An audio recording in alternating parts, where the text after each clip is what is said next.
আয়েশা, বিয়ের আগে তোরে কিন্তু আমি 3বার স্বপ্নে দেখছিলাম। সুবহানাল্লাহ কইবেন না? বড্ড খুশি হয়ে গেলেন আয়েশা। এরপরে বললেন, 3বার স্বপ্ন দেখার পরে তোমার ব্যাপারে মনের মধ্যে কেমন কেমন যেন ভালো লাগে।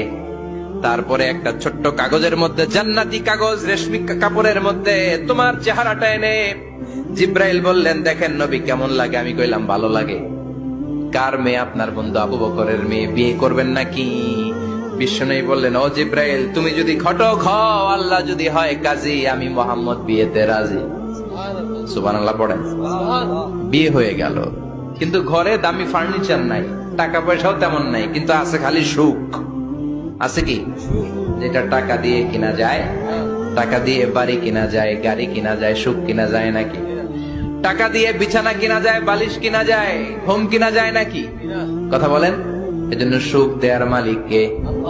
দোকানে সুখ পাওয়া যায়?